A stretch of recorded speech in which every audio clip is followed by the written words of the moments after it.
But if you don't have purpose in what you're doing, it's just going to feel like a laborious, season always, you know? Yeah. And I think that's just such, one of those things that people don't think about. They say, if you love what you do, you never work a day in your life. But I don't feel like that's actually true. I feel That's not like true at all. it's not true. I feel like you're going to work harder. I feel like you're actually going to work the hardest you ever have in your life. And it's going to feel like work, but it's going to be a lot more of a payoff at the end.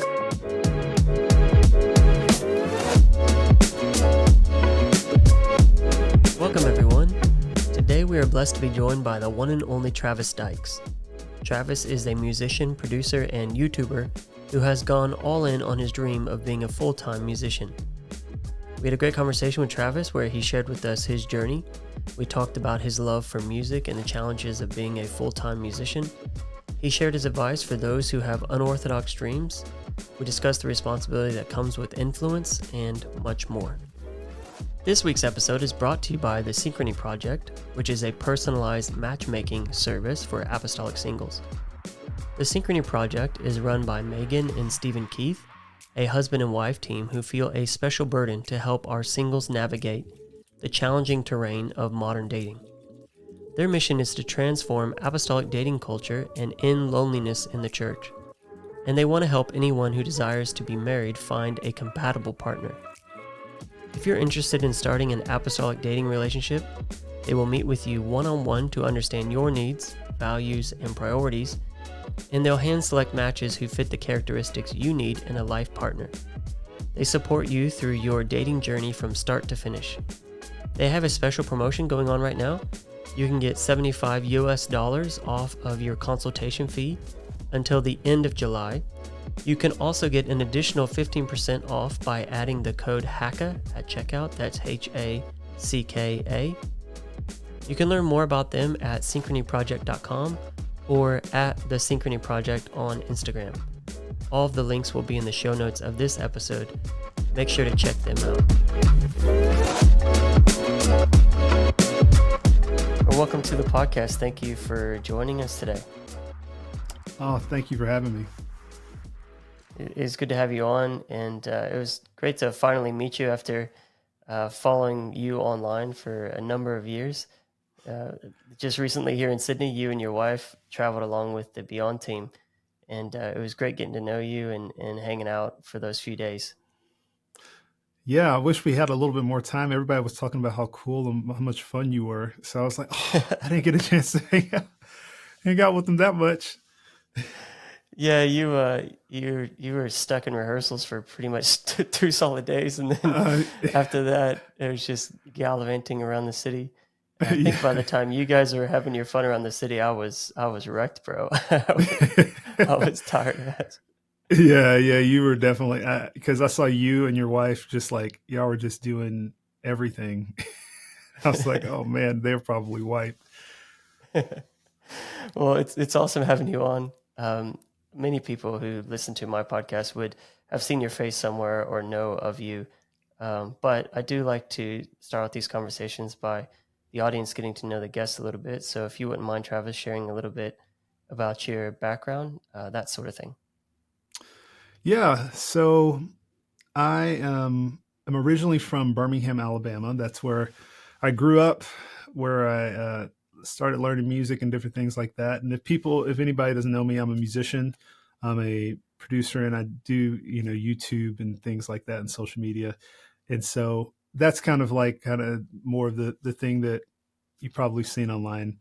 But I'm originally from Birmingham, Alabama, and that's where I got my start in playing music. And honestly, it's kind of crazy. And I still, every day that I, do this thing of playing music, traveling and ministering at different churches and different things like that, it's still just like, doesn't feel real because I grew up in a small, it's a small town, Birmingham, Alabama, but it's like one of the bigger cities in Alabama.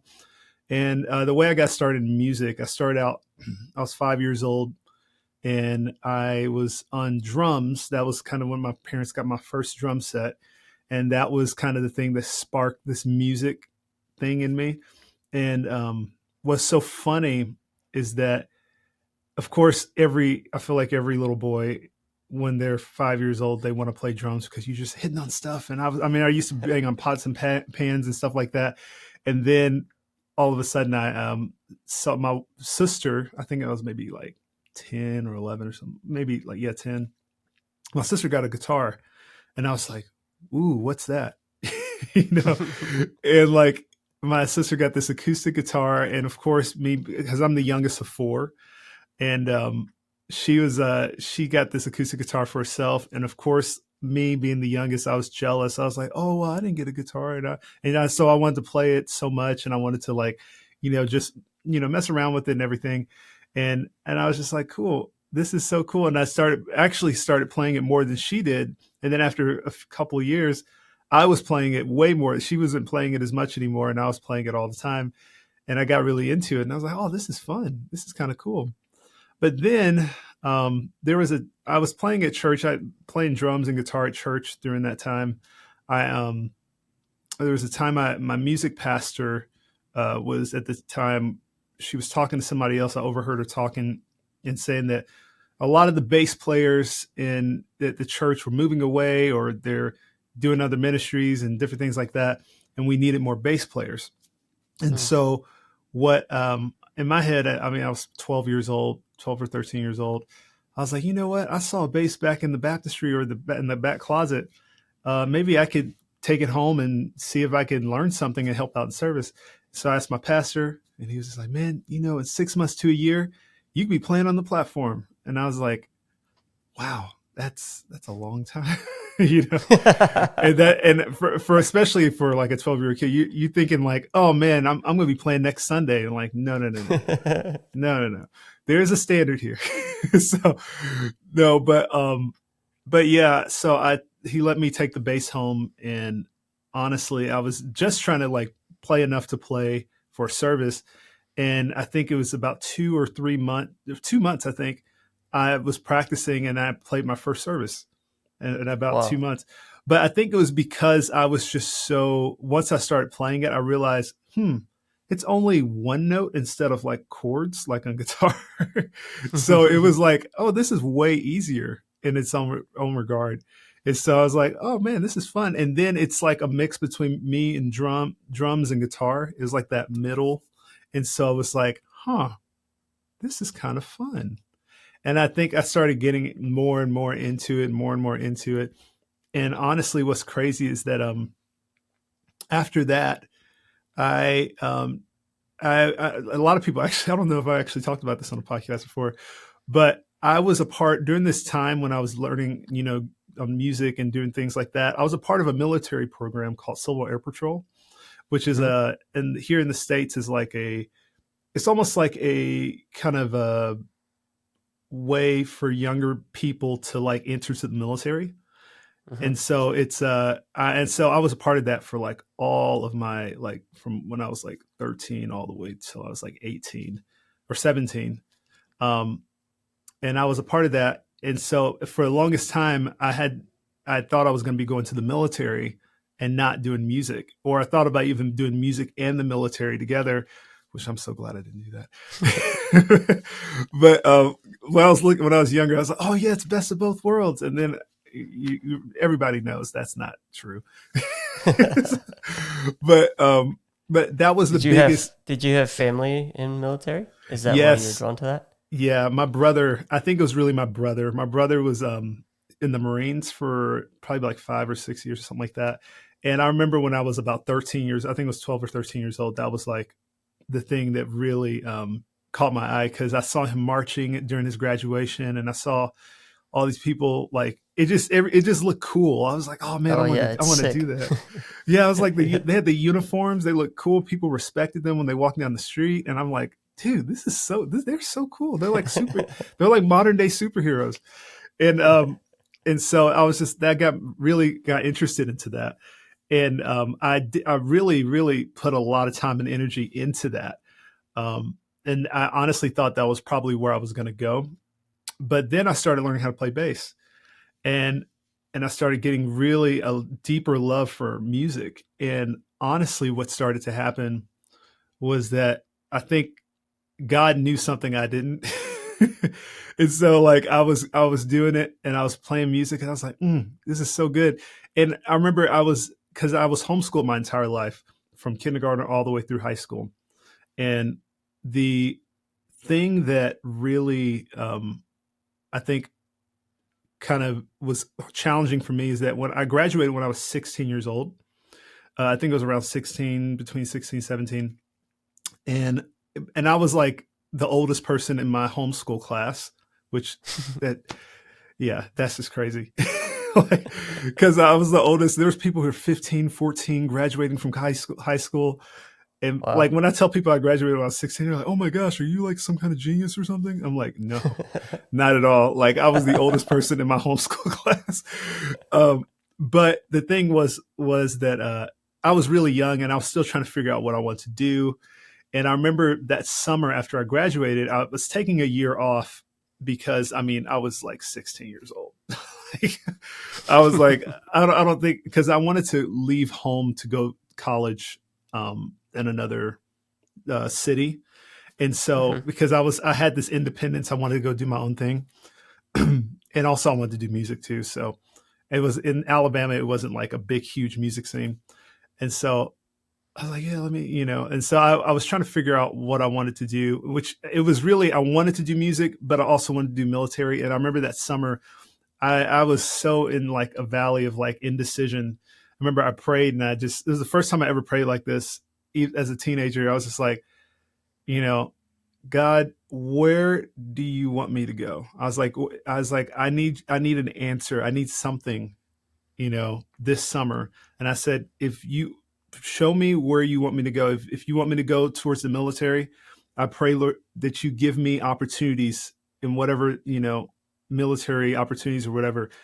And then if it's for music, I pray that you give me opportunities in music. So, and that's the prayer that I prayed. I was like, all right, God, show me where you want me. And that summer up until that point was probably one of the busiest summers that I ever had in music. And I was like, okay, well, that's pretty obvious. I remember I got to the end of the summer. I had played like 3 or 4 camps. I played conferences, stuff I've never played before. And I was just like, okay, well, this is pretty obvious. you know? And you were only 17 at that time? 16, Yeah. 17? Yeah. About 16 or 17 at that time. And Wow. yeah, that was the time where I was like, okay, all right, well, it's music. And then I just pretty much from then on, I got hyper focused on music, and then from there, I um I left home, or yeah, left home to go to college at this university called the University of North Alabama. It was about 2.5 to 3 hours from where I was at, so it's just far enough away for me to feel like I was independent. And so I went there to college, and at first I studied commercial music for the first year and a half or so. And then I was doing the music business side, as well as some music theory classes, things like that. And then I realized halfway through school, I was like, a lot of my friends were going to Nashville, and I'd never heard about Nashville or anything like that. And I was like, why are y'all going to Nashville? And everybody was going to Nashville like for concerts and then meeting people and all this kind of stuff. And then I started going with them. I was like, oh wow, this place is kind of cool. And then I started learning a lot about music. And then I started looking at my classes. I was like, man, I learned more being in Nashville than I have in any of my classes. Like just being in the city, I learned more, like all the stuff that they were talking about in these classes. I was like, yeah, this was like in 5 minutes of conversation, I knew about this, like with Hmm. people. But then I started to realize, okay, this this is like I'm in my sophomore year of college, and I feel like I've learned more outside of Yeah. this than just actually being here. And so then my mind started to shift because there was, and I actually don't think I've talked about this much, but there was a time. Now this is kind of like the time in my life where I I knew that I wanted to do music, but there's like time where you really sell out for music, and sell out Mm. for the direction you're going in your life. Because sometimes whenever you get an idea of like a direction, you start going there with a plan B, you know. Mm, It's like, okay, yeah. I'm going to go this way and I'm going to, just in case something doesn't happen, I have this to fall back on. And you can do that, but the thing is that I think I realized really early in life that if you do that, then you will never actually become as the greatest you can be in the direction you're going.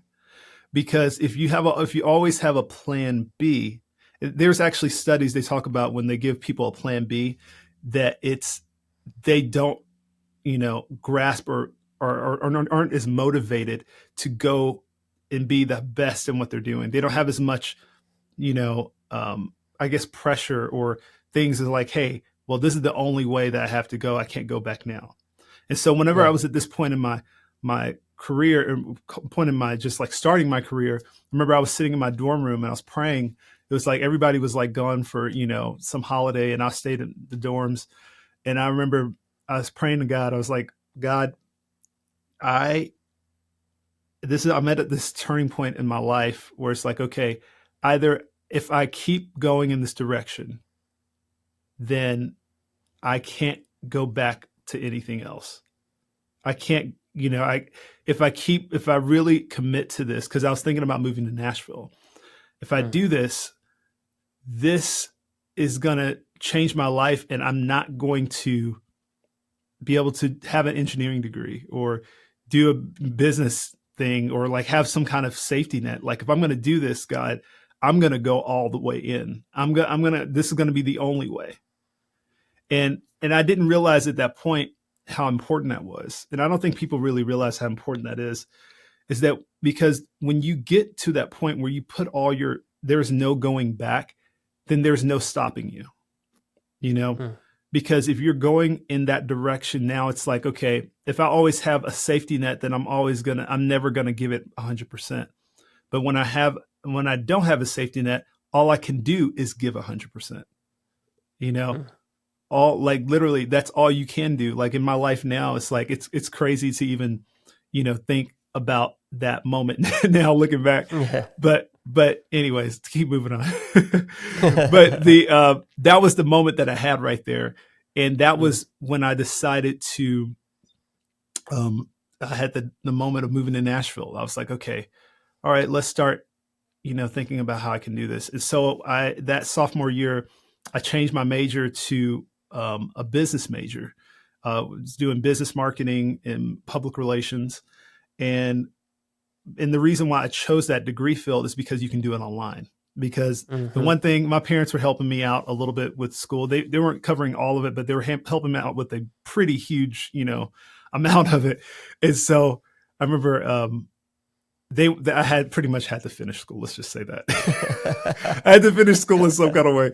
And so it's like, okay, all right, if you're going to move to Nashville, then you're going to have to still finish school. But yeah, I got to find a way to get to Nashville because that's where I'm going to learn.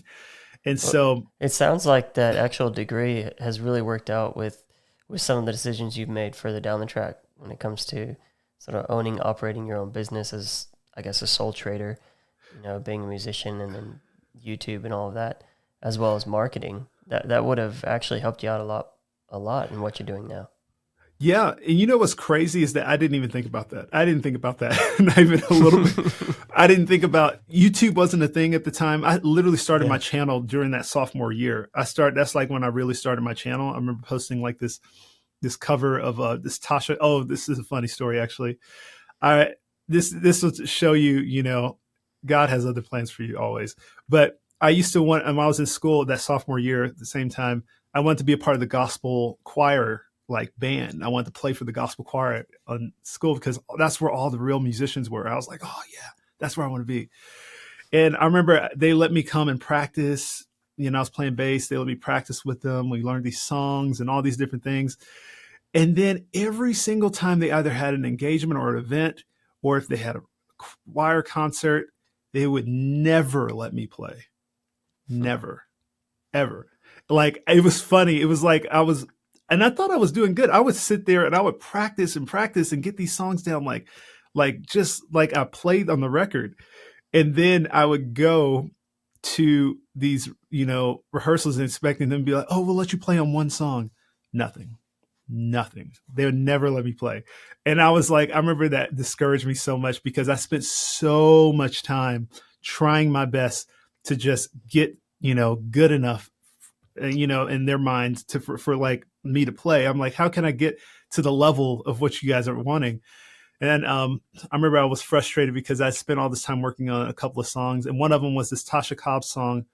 Um, I think it's "Happy" or something like that. I think, and it's one that they were doing at the time. And I remember I was like, you know what? I'm just going to record this and put this on my YouTube channel. And so me and a couple of friends, they helped me record, the video, and I just did it in my dorm room. It's still up on my channel today. I just played it in my dorm room, and I think that video has like almost, I think like 80,000 views or something like that now. But Wow.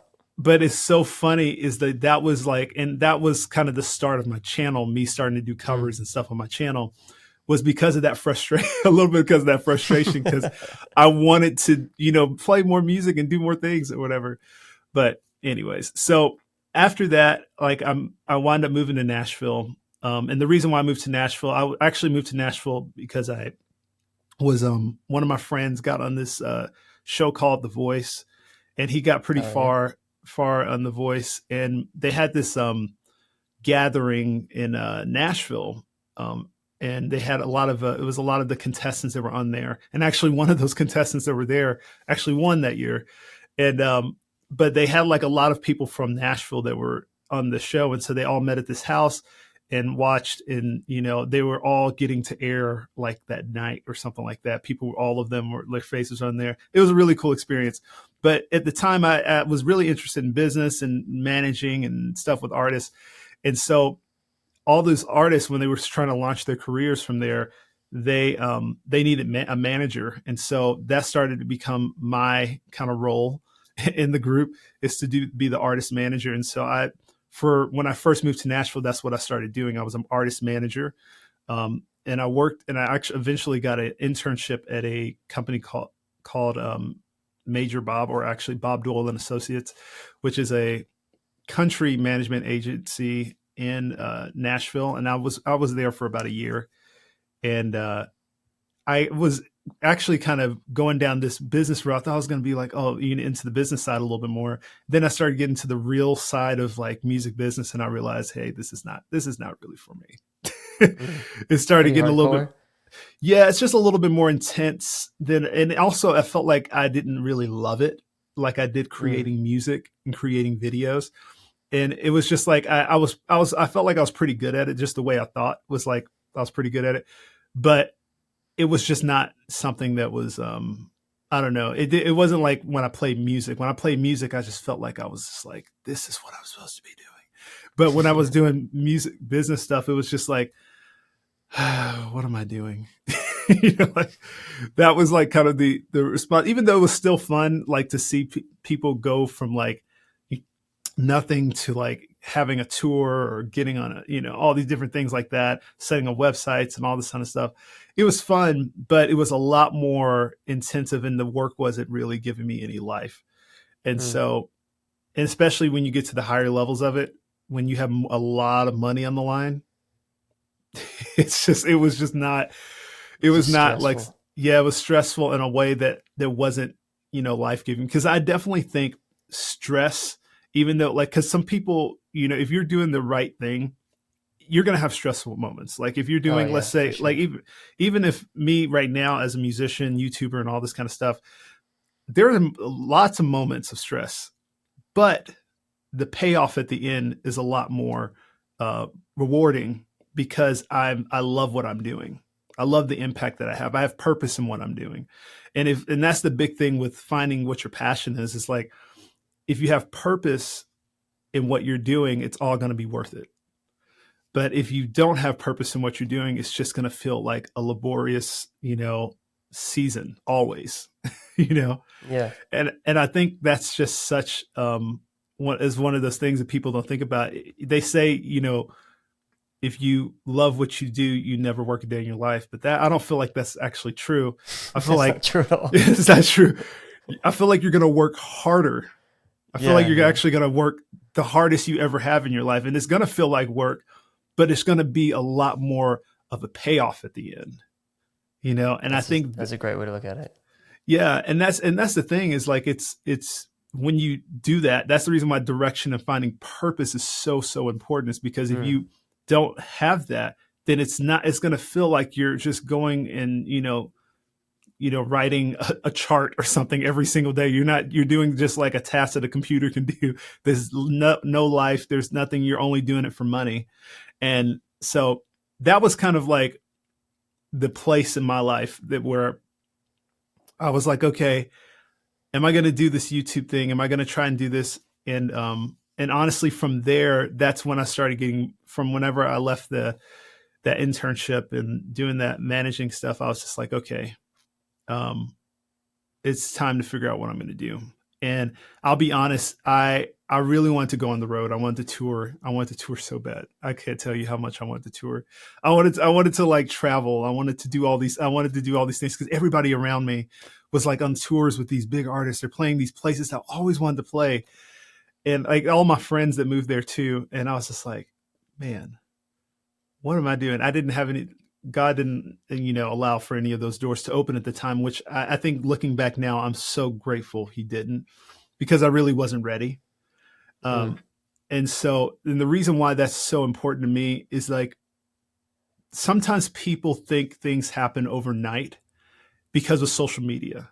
Social media makes things look like, oh man, he just went from like playing in Alabama to traveling the world, or whatever.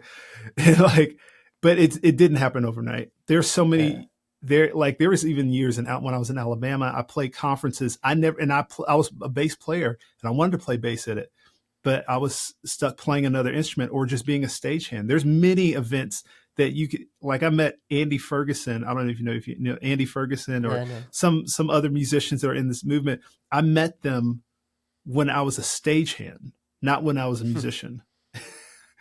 Yeah. And I think it just goes to, show that there is a period of time where you have to get the foundation of your character.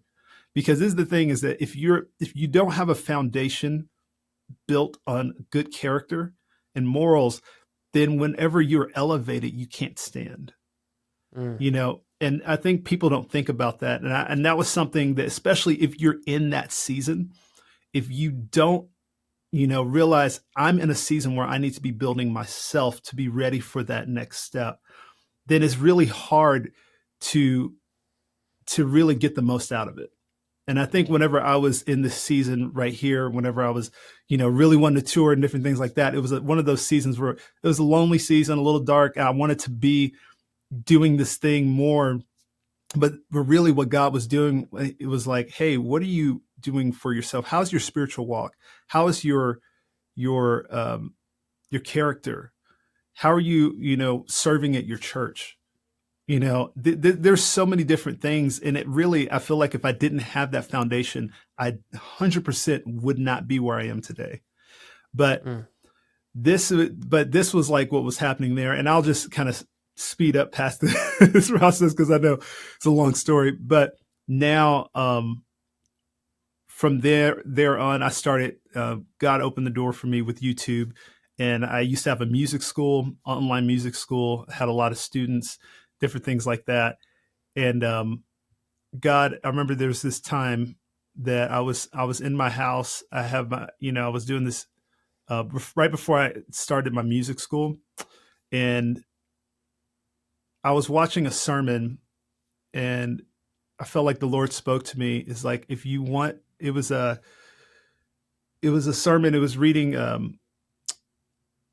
It was like I think it was Peter. I can't remember the exact scripture reference, but it was where God was telling Peter. He's like, "Hey, Peter, do you love me?"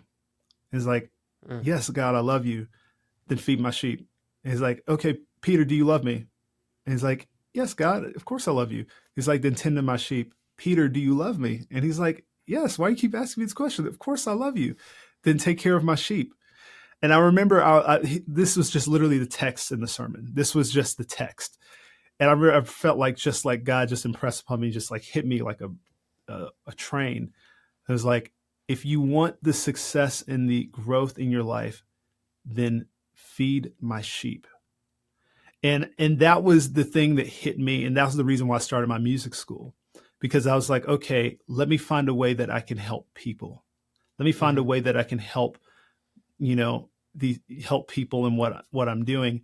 And then this started off as the music school, and then from there it grew to my YouTube channel. And so that was the thing, because it was like the reason why I left from the music school to my YouTube channel was because um, I hit the cap of what I could do at my school, and I was like, I realized that, and I also felt God was just like, hey, let's move out. And this was like during 2020. Whenever I stopped the music school, I had like about 37 students, and it was 2020, and it was one of those times that was just so, just, for musicians, it was just like one of the worst times ever. Yeah. And it was the only stream of income that I had, was like really the only steady stream of income that I had, especially that year. And God told me to step out, and I was like, this doesn't even make sense. I felt like Peter in that moment when he walked out on the water. It's like, this doesn't make any sense in the natural eye. I'm comfortable. Like, well, I wasn't even really that comfortable, but I was at a place where I was able to break even, you Yeah, know, yeah. Somewhat essentially secure. somewhat secure. And in and if somebody like looking in my life would just like in the natural eye would be like, man, you're an idiot. What are you doing? Why, you have 37 students? Like, you should be just like continuing this, and there's no gigs coming up because it was, pandemic happening. And so, but I felt really, really strongly, and this was my first year of marriage, that I needed to, you know, let go of my students. And I remember I did that. Most stressful thing I've ever done. But but this is the thing. This was one of those character things I felt like the Lord has been dealing with me for over the years, is that it started me at one place. I wasn't at this place when I first got to Nashville spiritually, but as I went through the years, it was just like it was building up, building up, Mm-hmm. building up. And then this was a moment, my first year of marriage, this is another level of this. How much do you trust me? You know, is pretty much what felt like God was asking me. How much do you trust me? Give me your students, and I'll give you more. And Mm. honestly, I gave all of my students to him essentially. It was actually a couple of people I was like, hey, you can here's some students, you know, and I started focusing on my YouTube channel. And that was the same year that I had a huge, music company reach out to me to endorse me. And then it was the first time I ever had any type of endorsement in my life. And it was like the biggest company. And then I also got reached out to from my YouTube channel to write a book. And that was the time where I was like, okay, all right, God, I think I see what you're doing.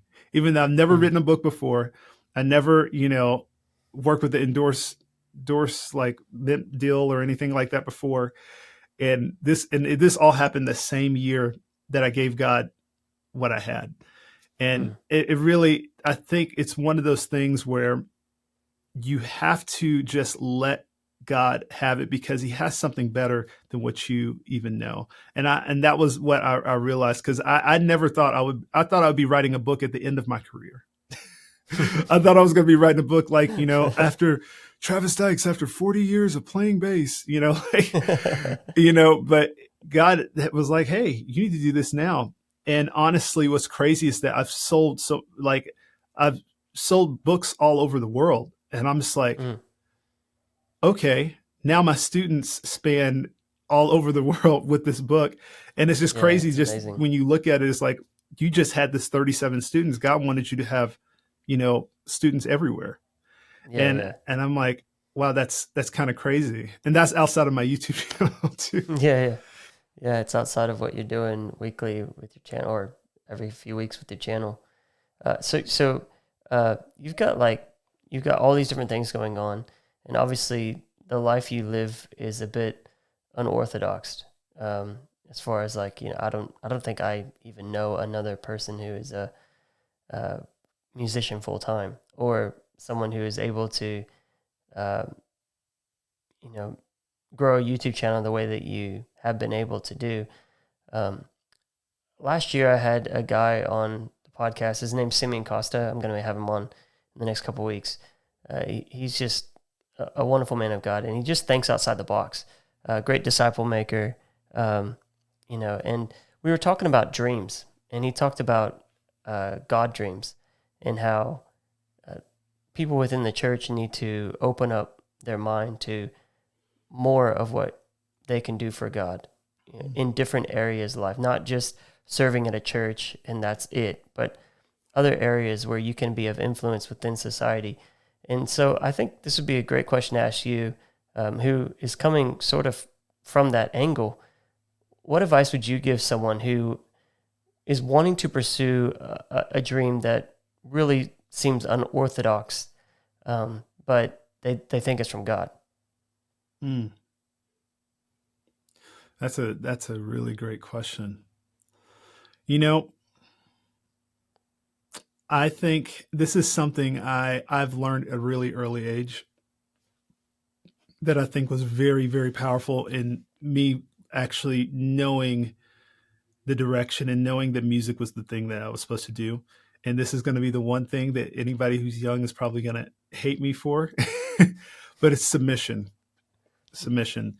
And I will say, like, me submitting to my pastor and me understanding that, and it's sometimes your dream, if like even letting your pastor know what your this unorthodox, you know, dream that you have or calling that you feel upon your life may seem like, oh, he's not going to understand it, you know, because honestly, for me, I was like, oh no, my pastor's not going to understand this at all, at all. But You're you know supposed to be what? a music director, Travis. I That's what. was supposed to be the next music pastor. That's exactly. No, but honestly, I really feel like the best thing anybody can do for their dream, especially if you are a believer, you're a Christian, you're a, a follower of Christ, is to submit yourself to the man of God in your life and let them know. And it doesn't, and this isn't the thing. You shouldn't have to share your dream with everybody, and you shouldn't share your dream with everybody, in my opinion, because sometimes people are not going to understand it. I will say my music thing. Oh my gosh, there's so many people in my life that had no idea like anything when it comes to music. They were just like, they thought I was following some type of pipe dream or anything like that. But me and my pastor knew. I had a conversation with my pastor. He may not have known. Like, I've had a couple of pastors I've served under, and not all of them knew what this was, what exactly it was going to be, but they were my guiding light through it. They were helping me to be like, okay, all right, let's see, how can we do this? How are you going to approach this different than everybody else? What are you going to do when this type of scenario happens? Like, they're asking me these questions, and it was like, it's challenging questions, but it's helped me to Hmm. determine, okay, is this the direction? Is this me just wanting fame, influence, or is this me really wanting to make a difference? Because I think sometimes when it comes to unorthodox dreams, especially if it's something like, I would feel like what I'm doing is pretty unorthodox for a lot of people, you know, because there's so many people who have made the mistake of going down this path and not being submitted and then submitting to something else, which I mean, that's a whole nother thing. But the thing is that they go down this path and they get lost. I Hmm. remember my pastor back in Birmingham, Barry Sutton, um, he told me before I moved, he said, he gave me kind of like his blessing to move to Nashville. And he told me, he said, Travis, all I would tell you is that you need to be careful because Nashville is a graveyard of lost souls. Hmm. And he was saying that because there's a lot of people who went down this road in music and have not been submitted. They have not been, seeking counsel for what they're going down into, and they just felt like they had all the answers. They didn't need to go ask anybody about it. Yeah, I'm just going to seek this opportunity and go down here, and they got lost. And he was trying to guide me and letting me know, no matter what you do with this, you have my blessing, but remember, you can get lost, and it's really easy to get lost. So you need to have some type of compass, some type of pillar in your life that's going to help you stay your ground as you go into this. And I would say that with dreamers, me and my wife are dreamers, like in the most crazy regard. Caitlin, she's a full-time songwriter, and a lot of people don't realize how much that unorthodox dream right there is. Some people don't even realize what songwriters even do, how much time it takes for them to develop their creative ability. People don't realize how much it takes to develop a YouTube channel.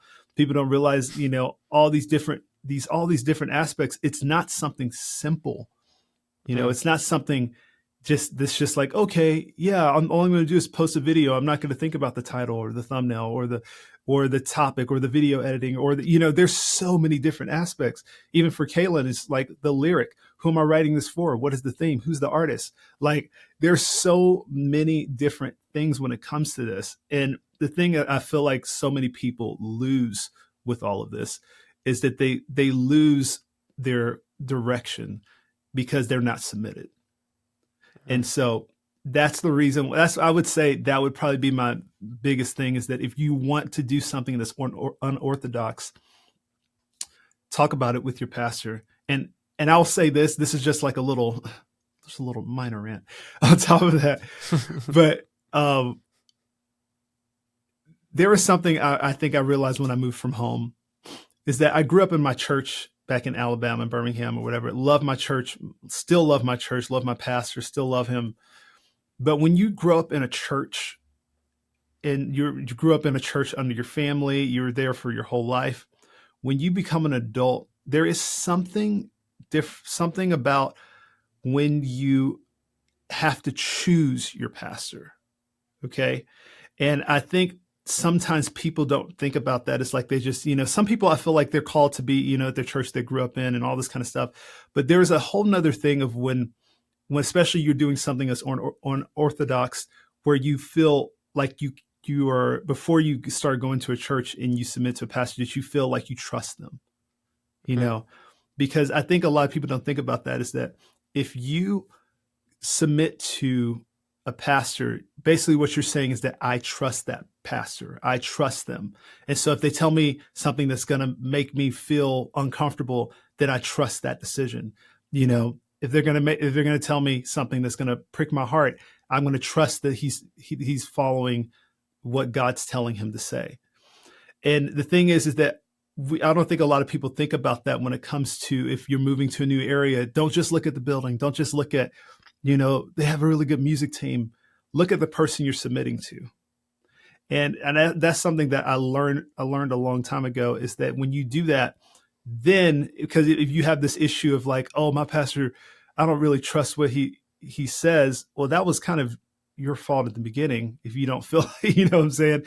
If you're going to this church and you're just choosing it based off of the look, or just based off of the new, everything's new and shiny, everything sounds great, but you're not looking at the man that you're submitting yourself to. So if you're ever trying to find a place, go to a church and submit under a pastor, make sure you just take your time. Don't rush that, because if you rush that, then you could be kind of hurting and slowing yourself down before you even start. So hopefully I wasn't on the too on the nose there, but that's just something that I really personally felt like people don't think about, and they just rush when they're making a decision on that. Yeah, that's interesting insight, because typically you look at it, and I guess that's also if you have the opportunity to do that. Like some people, if they Mm-hmm. move to an area, it's the only church in their area, and so it's like, hey, well, that's where I'm going, so I don't Mm-hmm. really have a choice. But Yeah. yeah, I mean, if you've got a place like maybe to a place like Nashville, there's a number of churches dotted around the city. So it's like, yeah, why go to the first one? Or if someone has a differing view on things, Hmm. you don't want to be attending their church because you're just going to keep clashing with them. I'm not, and I'm not saying different views on sin or anything like that, but I'm just saying Yeah, on yeah, things in general. People have different personalities. People have different ways of viewing the world. They have different ways of even viewing the church. That's what makes us all unique. And yeah, I'm a pastor, and so I could say, as a pastor, I may not be the perfect one for every single person. Obviously, some people may not want to be pastored by a 35-year-old American who lives in Australia. you know, yeah. um, so that's reality out there. Yeah, We yeah, could that's try so and true. pretend that that doesn't exist, but that's the truth. I think along with all that you're doing, um, you you're doing all this stuff with music. You're playing a lot of conferences, and you're doing tours. You're doing concerts and that sort of stuff, live recordings. Um, and then along with that, you've got the YouTube channel, which is phenomenal, by the way. I knew you were on there, and I just thought, Oh, well, he's thank a you. bass player, so why would I watch that? I don't play bass. I don't play any. I don't play any instruments. But your channel's entertaining, even if you're not a bass player. Like I've watched a bunch of them since I actually gave it a chance. But you've got your channel there. You've got your Instagram. Over 100,000 followers on both. How are you able to continue to stay grounded, even though there is this popularity, even though I'm sure there is this sort of pull in another direction? That's a great question. It's something that I address every day in prayer because I've learned from so many people, and this is something I'm reading this book right now. It's by Andy Andrews called The Noticer, and it was like the first chapter just wrecked my life. It's this line there. It says they say experience is the best teacher, but it's not that you have to always experience it, but that you learn from other people's experiences as well. Mm, And so I don't have to fall to realize that influence is a big thing. I don't have to fall to realize that, pride is something that I'm going to have to watch out for, you know?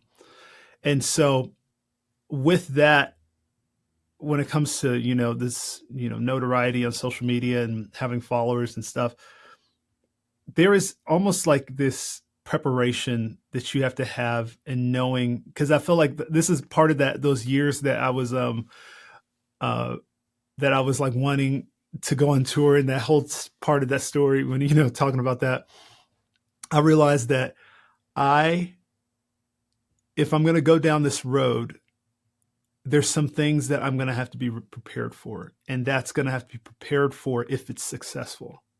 And people don't think about that because everybody always they don't think about being prepared for success. And then mm, you always think about preparing for success is this idea of like, oh, there's a slight chance I could be successful. I don't need to be prepared for it. No, you need to be prepared for it. And so one of the things that I do every day, I started implementing this years ago, is that I pray over my influence every single day.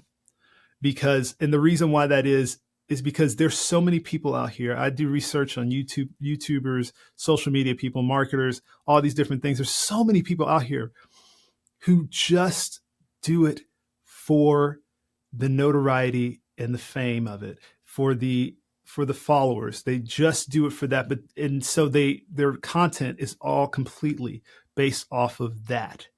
It's mm, not, and they misuse their influence. And the thing is that that's the reason why they call people on social media influencers, because you're influencing people. And so the way I always think about, the way that I try to stay grounded with this is that I have to look at my influence and make sure every single day. It's not like a prayer I pray at the beginning of the year and don't pray it again the rest of the year. Every single day I pray over my influence, because every single thing that I do is influencing somebody. It could be a video. It could be me at church as the music director at my church.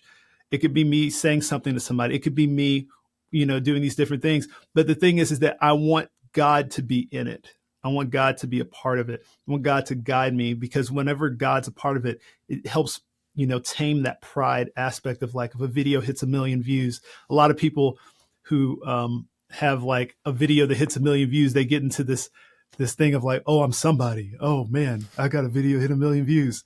But the thing is that, okay, is that what you're doing it for? If that's what you're doing it for, if every time I posted something, I wanted it to hit 1 million views, which you wanted to do well, but you wanted to hit 1 million views, then that's the only reward you get. That's it. That's all you got. You got a number. And then, okay, it's like, okay, when 1 million's, like no longer that big of a deal anymore, now you want 2 million. Now you want 5 million. Now you want 10 million. And then you just start this race of, like, it's never going to have a solution. It's never going to be an end point. You're just going to keep wanting more and more and more and more and more and more. And it's going to just be fleeting. And so when it comes to influence, when it comes to, staying grounded as an influencer, you have to realize the purpose of what you're doing. And that's what I realize. I think I try to always focus my mind on is, what is the purpose of what I am doing on social media?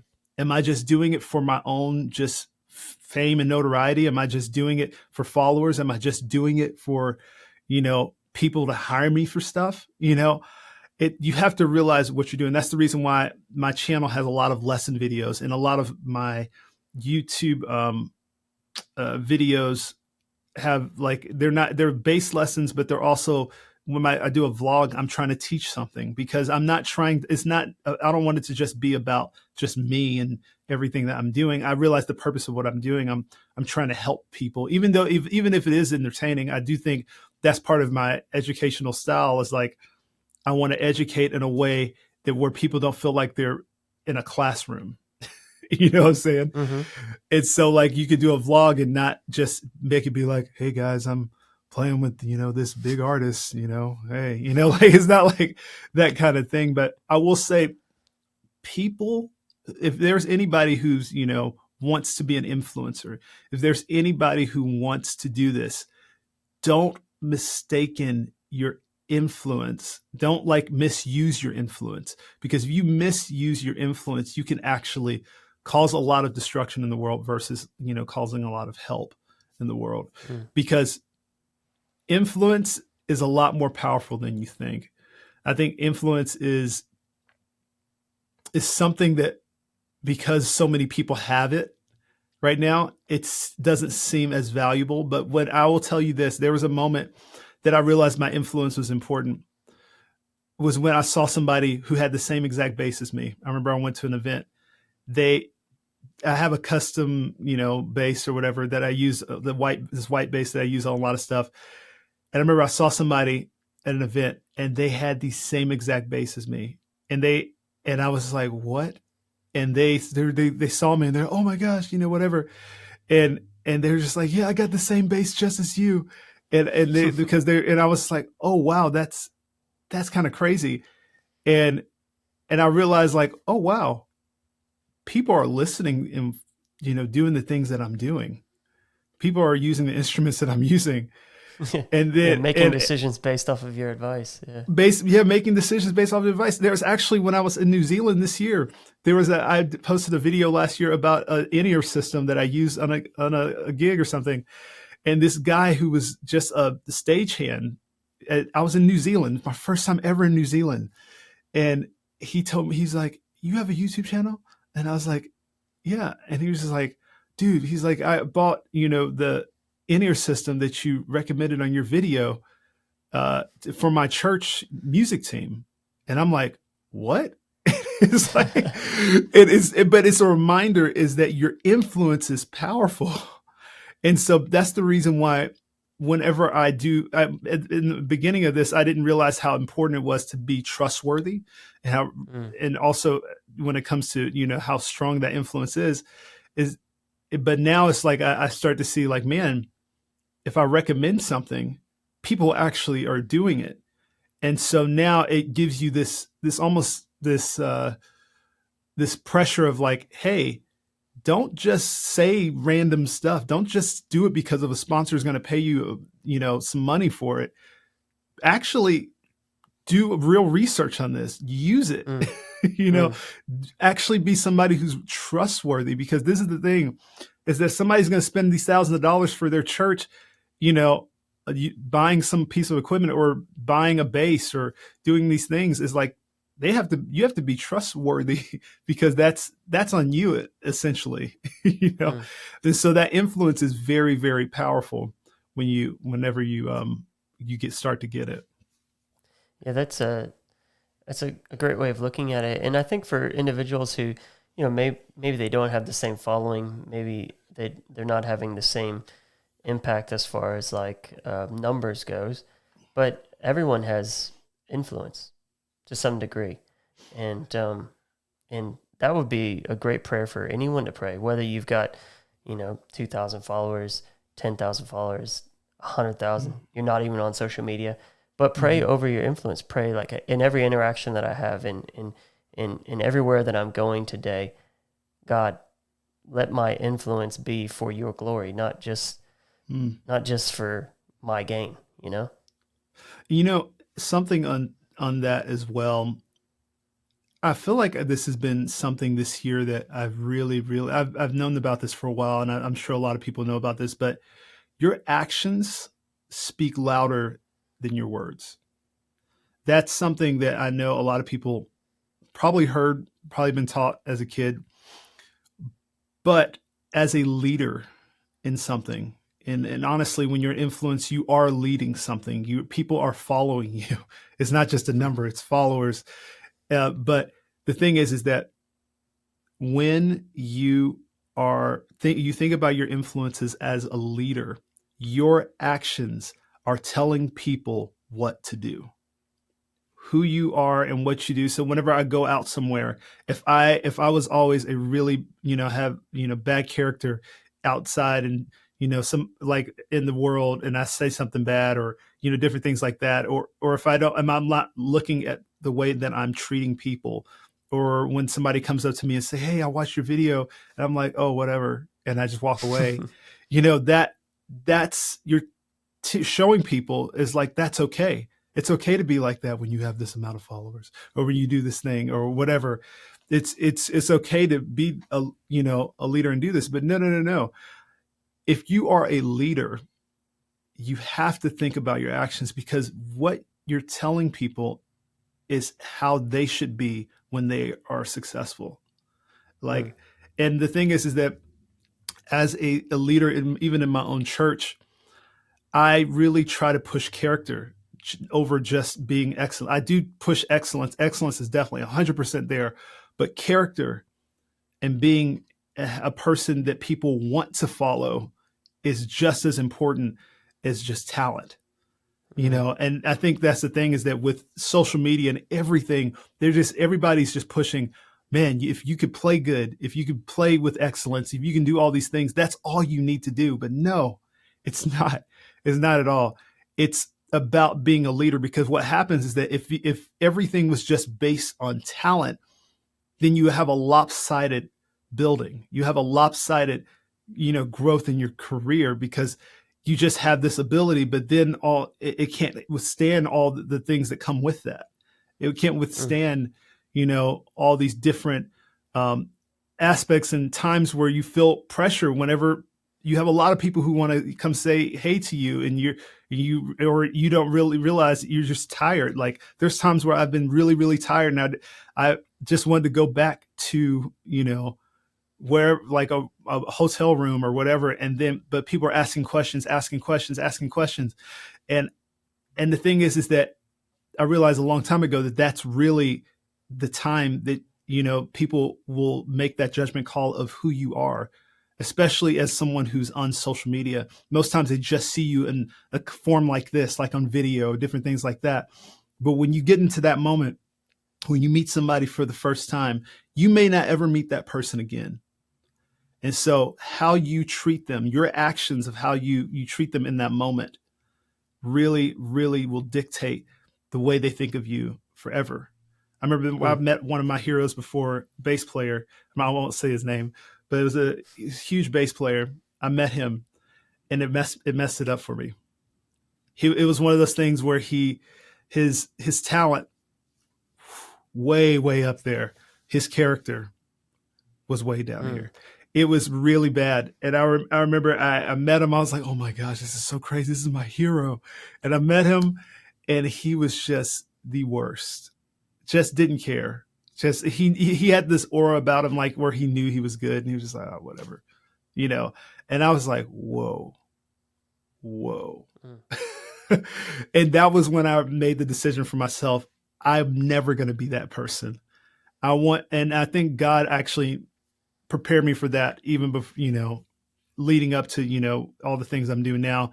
He prepared me in my character during that dry season where I wasn't traveling, I wasn't doing anything, because I was starting to learn things about myself that I needed to work on spiritually, character wise, different things like that. So whenever I got to that point, I could actually withstand it and be able to not be someone who's just a musician that's just based on talent, but someone who's based on talent and character.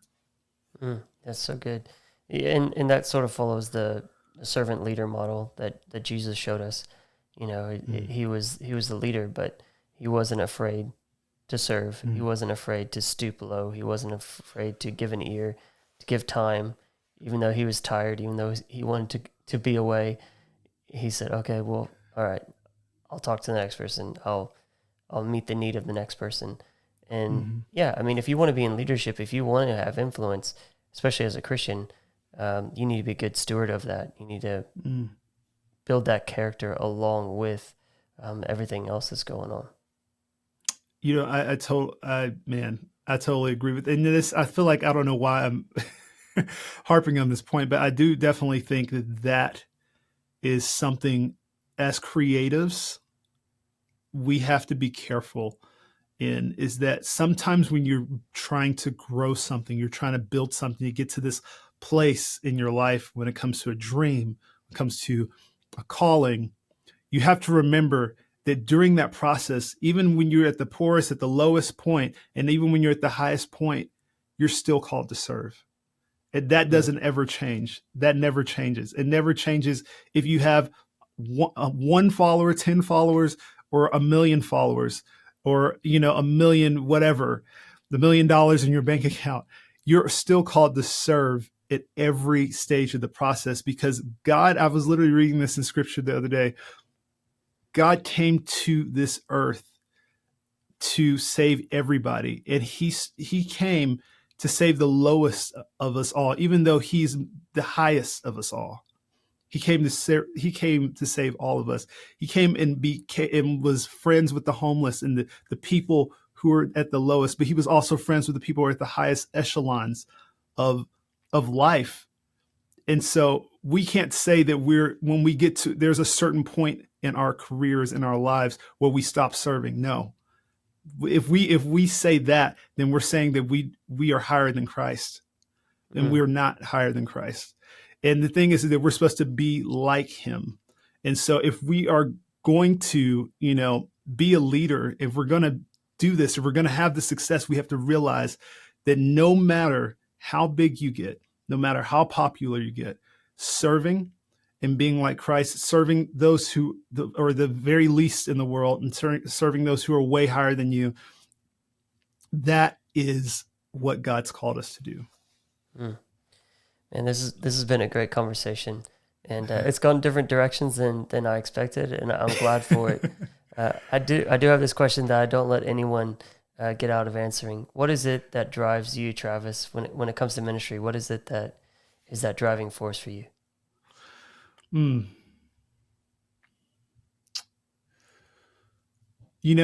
I think the biggest driving force is just seeing people, their eyes light up with it when they find out about God. I think that's a big thing for me, is like, and also just about um, when you're witnessing to somebody who has no idea of what this life is like. Nobody knows who, what God has done for them, or what this life, because there's so many people in my life that I've meet in the music industry, that I meet, in the city and different things like that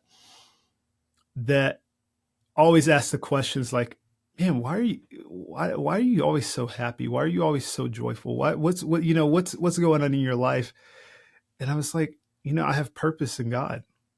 And I think what my driving force is that when you have purpose in God, and when somebody else discovers that purpose as well in their life and it changes their life, that's the best feeling ever. Whenever they can, through your, what you're doing, because honestly, people don't realize, even though I make bass videos, even though I make stuff on social media, I've been approached by many people over the years and this is not a boastful thing, but this is something that's like actually a bit of pressure on me.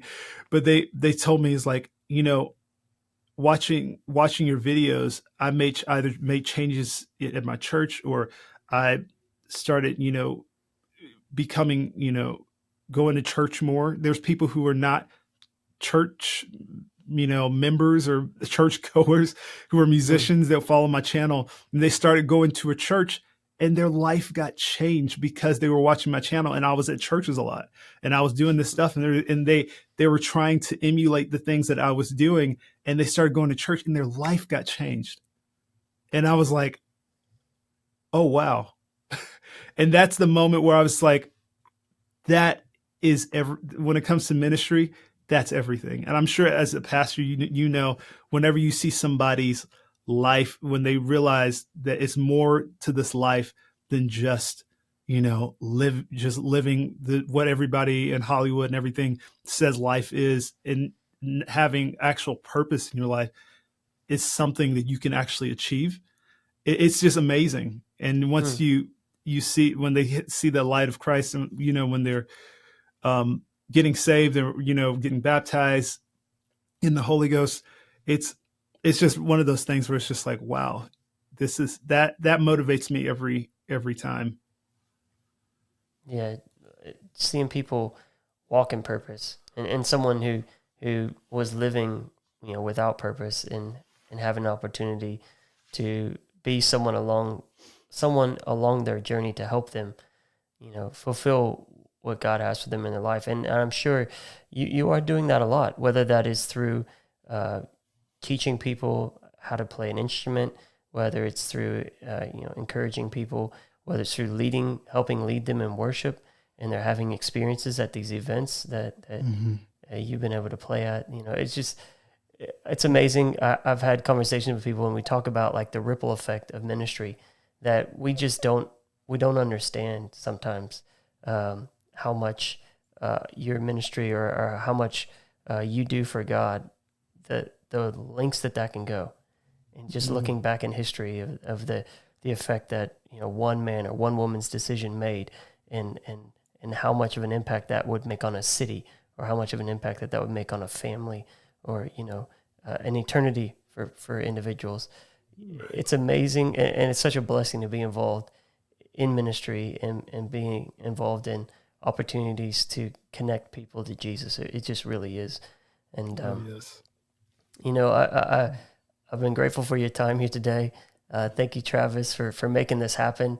It's been awesome chatting with you, and I know so many of the listeners here today would just be really impressed, to be honest, with your conversation, the way you conduct yourself, and as someone who didn't really know you, and just saw you online, and the things that you're talking about, you live it. And I was so very much impressed with you when you're here in Sydney. And then a member of our church, our little church that we just started last year, he watches a bunch of bass videos, and he could not believe it. He just happened to come down to the concert. My wife and I, we invited him and his wife to come down. They drove down. I was like, it's going to be a great experience. I had no idea he knew who you were. And he's watching the stage, and he sees this bass player, and he's like, who is that? And he told me, he took a photo, and then he zoomed in to see who it was. He's like, is that Ty Dykes? I can't believe it. But that was so cool. I had to share that Oh, on the pod so people heard that's that story. But amazing.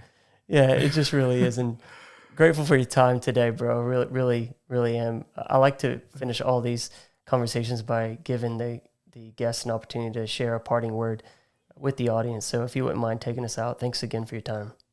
Oh, thank you so much for having me. This has been an amazing conversation. I love doing these. Um, something that has been on my heart, I guess, this year a lot, that I feel that many people who are doing creative fields need to know. And honestly, it spans to more than just creative fields. But your limitations in life, your disadvantages in life, if you look at them as disadvantages, they'll always be a disadvantage. But if you look at them as an advantage, they can propel you to a place that you never thought you could go. And honestly, this is something I was actually thinking about this yesterday, and you'll see this out of most creatives and most people out there who are trying to who have achieved some level of impact. If you're a creative, you're a musician, you're you know someone who has achieved some level of impact, you see these two common things. One, that someone has overcome a limitation or used their limitations, you know, to overcome, their whatever their limitation is, and you will also see someone who has found a solution to a problem. And I think as creatives and as people who are trying to, dreamers and trying to create something that hasn't been done before, a lot of people will tell you that you have to have a certain amount of money, you have to buy these certain things, you have to do these certain things. But the thing is that your unfair advantage in life is the limitations that you have in your life. Limitations breeds so much creativity. It breeds some of the best things in your life. And if you're in a small church and you're just like, I don't know how to run tracks or how to do things at a certain level, find a way to overcome that limitation by what you have. Don't try to feel like you have to spend a crazy amount of money that this church down the road spent or whatever. Find a way that you can improve it to the best of your ability at your level, because that limitation not only solves the problem, but it grows you as a leader, and it grows you as a person who is going to have an impact eventually. Because so many people look at their limitations as a negative thing, but really it's the thing that's going to make you stand out amongst the world.